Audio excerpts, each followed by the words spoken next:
আসসালামু আলাইকুম।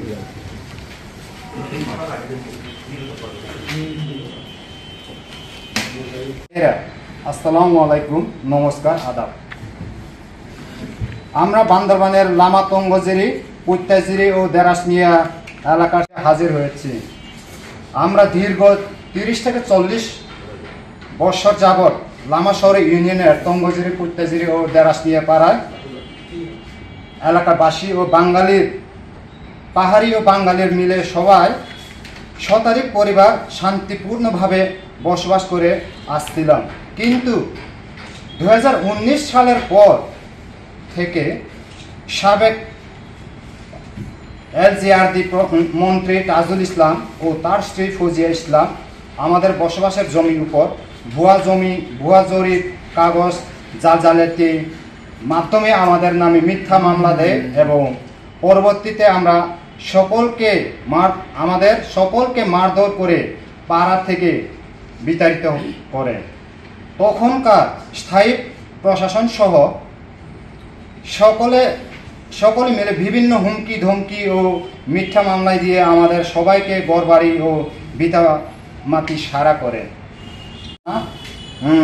ষষ্ঠ বাহিনী লোকজন প্রতিনিয়ত আমাদের হত্যার হুমকি দিয়ে যাচ্ছে। সম্প্রতি আমাদের বসতবাড়িতে ও একবার অস্ত্র নিয়ে আমাদের উপর হামলা চালায়। এতে আমাদের অনেক মানুষ আহত হয়।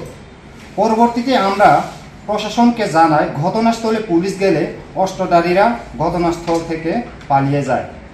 আমাদের নিরাপত্তা নিশ্চিত করতে হবে। মন্ত্রীর চাচাতো ভাই মকবুল হোসেন, তাকে গ্রেপ্তার করতে হবে।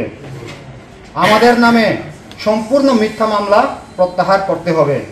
জোরপূর্বক আমাদের সৃজনকৃত বাগান থেকে কর্তন করে গাছের জরিমানা প্রদান করতে হবে। আমার বাবা নিজস্ব ইচ্ছায় কোর্টে যে সেন্টার দেয়, সেন্টার দেওয়ানোর পরে আমার বাবাকে মুক্তি না দিয়ে মিথ্যা মামলায় কারাগারে নিয়ে গেছে। কালকেও আমি সেন্টার চাইছি, ম্যাজিস্ট্রেট আমার বাবাকে সেন্টার দিইনি। কষ্ট করতে আমার বাবা জেলে আছে। আমরা অসহায় পরিবার, আমাদের 25 লক্ষ টাকার বাগান জোরপূর্বক কেটে নিয়ে গেছে। এখনো আমাদেরকে মিথ্যা মামলা দিয়ে হয়রানি করানো হচ্ছে। তাদের সন্ত্রাস বাহিনী আমাদের উপর জুলুম করানো হচ্ছে।